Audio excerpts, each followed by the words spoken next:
Good evening, नमस्कार दोस्तों। मैं रंजीत श्रीवास्तव आप सभी का आइडियल इंस्टीट्यूट के यूट्यूब चैनल पर स्वागत करता हूं। दोस्तों, लास्ट वीडियो में हम लोगों ने संविधान सभा टॉपिक शुरू किया था।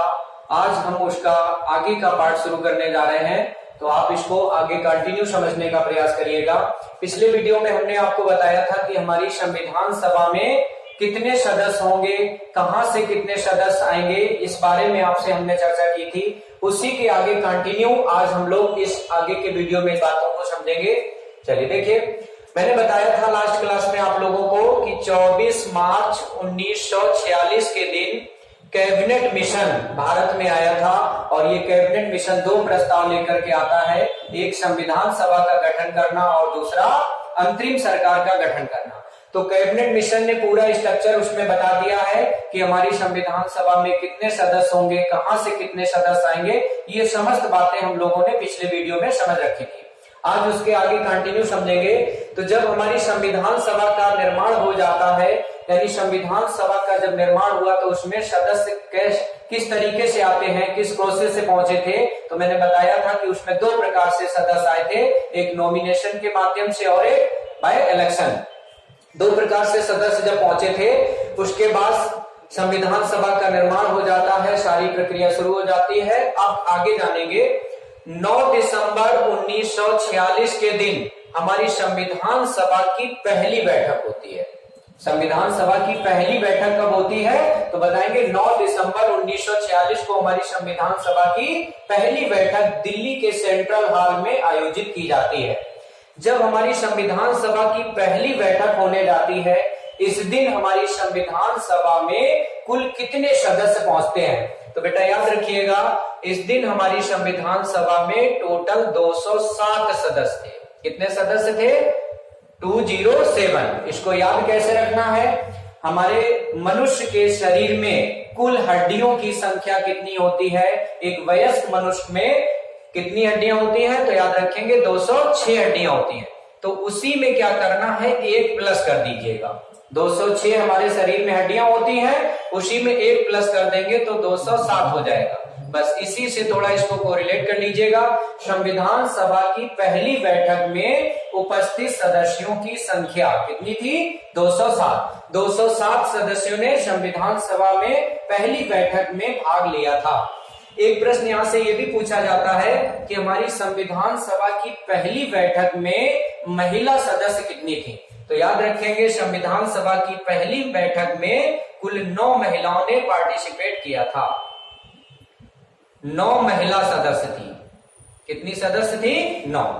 एक प्रश्न ये पूछा जाता है, हमारी संविधान सभा में कुल कितनी महिलाएं थी, तो हमारी संविधान सभा में कुल महिलाओं की संख्या यदि पूछी जाए तो आप बताएंगे 15। टोटल या कुल पूछा जाए कि कुल महिला सदस्य कितने थे, तो इसमें बताएंगे आप 15। संविधान सभा की प्रथम बैठक, जो पहली बैठक हुई है, उसमें कितनी महिलाओं ने भाग लिया था, तो प्रथम बैठक में 9 महिलाओं ने भाग लिया था। और हमारी संविधान सभा में कुल कितनी महिला सदस्य थी, तो 15। ठीक। संविधान सभा में प्रारंभ में कितनी महिलाएं थी? अगला प्रश्न एक ये भी पूछा जाता है कि हमारी संविधान सभा में प्रारंभ में कितनी महिलाएं थी, तो प्रारंभ में यहाँ पे महिला सदस्यों की संख्या 10 हुआ करती थी। प्रारंभ में 10 महिला यहाँ पर थी, और जो इसकी पहली बैठक होती है उसमें 9 महिलाओं ने भाग लिया था। प्रारंभ में 10 महिलाएं थी, बाद में इसमें 5 महिलाएं और शामिल हो गई थी। तो इस प्रकार से कुल महिला सदस्यों की संख्या यहाँ पे 15 हो जाती है। आई होप ये बात आप लोगों को स्पष्ट हो गई होगी। फिर से एक बार समझ लीजिएगा, संविधान सभा में प्रारंभ में कितनी महिलाएं थी, एक प्रश्न ये पूछा जाता है। तो प्रारंभ शब्द यदि पूछा लग जाता है तो आप बताएंगे प्रारंभ में महिला सदस्यों की संख्या यहाँ पर 10 थी। और संविधान सभा की पहली बैठक में कितनी महिलाओं ने भाग लिया, तो 9 महिलाओं ने भाग लिया था। और संविधान सभा में कुल कितनी महिलाएं थी, तब आप बताएंगे 15 महिलाएं थी। तो ये बात आपको स्पष्ट हो गई होगी ना। 9 दिसंबर 1946 के दिन हमारी संविधान सभा की जब पहली बैठक होती है, तो इस दिन हम अपनी संविधान सभा का अध्यक्ष बनाना भूल गए। अब क्या होता है कि बैठक करने तो पहुंच जाते हैं, लेकिन अभी संविधान सभा में कोई अध्यक्ष नहीं है। तो संविधान सभा में उपस्थित सदस्यों ने सर्वसम्मति से ये डिसाइड किया कि हमारी संविधान सभा में जो भी वहां पे उस दिन सदस्य उपस्थित थे, तो उनमें से जो सबसे वरिष्ठतम सदस्य था, तो ये डिसाइड किया जाता है कि जो सबसे वरिष्ठतम सदस्य है इसी को अध्यक्ष बना दिया जाए। तो उस समय उपस्थित सदस्यों में से सबसे वरिष्ठतम सदस्य जो थे उनका नाम था डॉक्टर सच्चिदानंद सिन्हा। क्या नाम था? डॉक्टर सच्चिदानंद सिन्हा। डॉक्टर सच्चिदानंद सिन्हा उस समय उपस्थित सदस्यों में सबसे वरिष्ठतम सदस्य थे। तो इन्हीं को हमारी संविधान सभा का प्रथम, इन्हीं को बेटा प्रथम बोला जाता है। एक सवाल ये पूछा जाता है हमारी संविधान सभा के प्रथम अध्यक्ष कौन थे? तो डॉक्टर सच्चिदानंद सिन्हा। या इन्हीं को अस्थायी सदस्य के रूप में, अस्थायी अध्यक्ष के रूप में इनको चुना जाता है। दो प्रश्न बनते हैं यहां से, हमारी संविधान सभा के अस्थायी अध्यक्ष कौन थे? तो बताएंगे डॉक्टर सच्चिदानंद सिन्हा। हमारी संविधान सभा के प्रथम अध्यक्ष कौन थे? तब भी डॉक्टर सच्चिदानंद सिन्हा। तो 9 दिसंबर 1946 की जो बैठक होती है वो डॉक्टर सच्चिदानंद सिन्हा की अध्यक्षता में संपन्न की जाती है। ठीक, इतनी बात आप लोगों को स्पष्ट हो गई होगी। आगे देखिए, 9 दिसंबर 1946 को जिस दिन हमारी संविधान सभा की पहली बैठक होती है, इसी दिन हमारा संविधान बनना प्रारंभ मान लिया गया। पूछा जाए भारत का संविधान बनना शुरू कब होता है? तो भारत का संविधान का निर्माण 9 दिसंबर 1946 को प्रारंभ हो चुका था। इस 9 दिसंबर के बाद 11 दिसंबर की जो तारीख है 1946 की, ये तारीख भी महत्वपूर्ण स्थान रखती है। 11 दिसंबर 1946 को संविधान सभा के सदस्यों ने सर्वसम्मति से डॉक्टर राजेंद्र प्रसाद को संविधान सभा का, डॉक्टर राजेंद्र प्रसाद को संविधान सभा का स्थायी, कैसा? स्थायी, या इन्हीं को द्वितीय अध्यक्ष के नाम से भी जाना गया।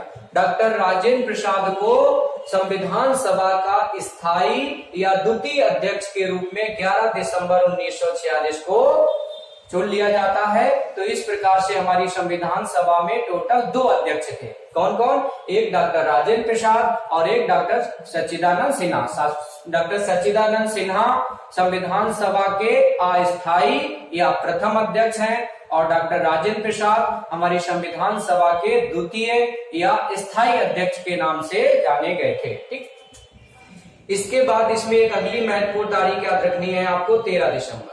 13 दिसंबर 1946 के दिन संविधान सभा के एक सदस्य हैं जिनका नाम है पंडित जेएल नेहरू। क्या नाम था? पंडित जेएल नेहरू, पंडित जवाहरलाल नेहरू। पंडित जवाहरलाल नेहरू के द्वारा 13 दिसंबर 1946 के दिन संविधान सभा के समक्ष उद्देश्य प्रस्ताव प्रस्तुत किए गए। क्या प्रस्तुत किया गया? उद्देश्य प्रस्ताव। उद्देश्य प्रस्ताव, ये उद्देश्य प्रस्ताव क्या है? उद्देश्य प्रस्ताव संविधान का एक बेटा प्रारूप था, संविधान का एक खाका है। हमारे संविधान में क्या होगा तो उसी का एक संक्षिप्त रूप, उसी को उद्देश्य प्रस्ताव के नाम से जाना गया। 13 दिसंबर 1946 के दिन पंडित जवाहरलाल नेहरू के द्वारा संविधान सभा के समक्ष उद्देश्य प्रस्ताव प्रस्तुत किया जाता है। इस उद्देश्य प्रस्ताव का डॉक्टर भीमराव अंबेडकर ने विरोध कर दिया। किसने विरोध कर दिया? डॉक्टर भीमराव अंबेडकर के द्वारा उद्देश्य प्रस्ताव का विरोध कर दिया जाता है या इसका बहिष्कार कर दिया जाता है। इसके बहिष्कार करने का प्रमुख कारण पूछा जाता है कि पंडित जवाहरलाल नेहरू ने डॉक्टर भीमराव अंबेडकर ने नेहरू जी के द्वारा पेश किए गए उद्देश्य प्रस्ताव का बहिष्कार क्यों किया? इसकी वजह क्या थी? तो इसकी वजह, मूल वजह आप जानेंगे कि जब संविधान सभा की हमारी बैठक प्रारंभ होती है, यह जो पहली बैठक थी, इस दिन मुस्लिम लीग और देसी रियासत के सदस्यों ने इसमें पार्टिसिपेट नहीं किया था। देसी रियासत के सदस्यों ने तथा मुस्लिम लीग के सदस्यों ने संविधान सभा की बैठक में भाग नहीं लिया था। तो कहीं कहीं यही कारण था।